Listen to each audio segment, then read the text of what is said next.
It is a story of a nation that refused to die under oppression and rose again with the name of Allah on its lips. Before Pakistan came into existence, the Muslims of the subcontinent were living under centuries of foreign rule, first by the Mughals, then by the British Empire. After the fall of the Mughal Empire, Muslims lost their power, their education, and even their identity. They were treated as second-class citizens in their own land. In 1857, after the War of Independence, the British crushed all resistance brutally. Thousands of Muslims were killed, and their properties were seized. The British blamed Muslims for the uprising, and from that day, Muslims were pushed far behind in every field: politics, economy, and education. Meanwhile, Hindus began to rise with the support of the British. They entered government offices, universities, and businesses, leaving Muslims poor and uneducated. Muslims realized that if they didn't unite, they would disappear forever. This was when a visionary man, Sir Syed Ahmed Khan, stood up. He encouraged Muslims to seek modern education and understand the changing world.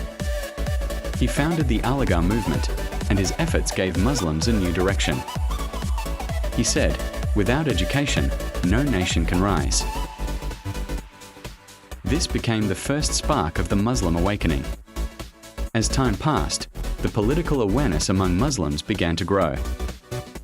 In 1885, the Indian National Congress was formed, but soon, Muslims saw that it was mostly a Hindu-dominated party. Muslim voices were ignored, and their interests were neglected. In 1906, Muslim leaders gathered in Dhaka and formed the All India Muslim League, a political party that would soon become the voice of all Muslims in India. This was a turning point in history.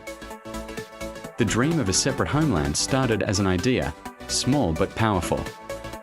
In 1930, Allama Iqbal, the poet of the East, gave the historic Allahabad address.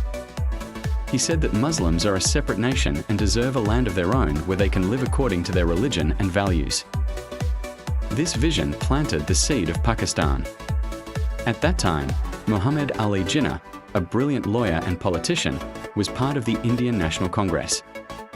But when he realized that the Congress only worked for Hindu interests, he left and fully devoted himself to the cause of Muslims.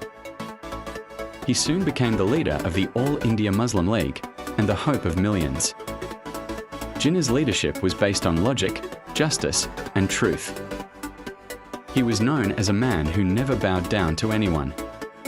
He believed that Muslims and Hindus were two separate nations, with different religions, cultures, and civilizations. This idea became known as the two-nation theory,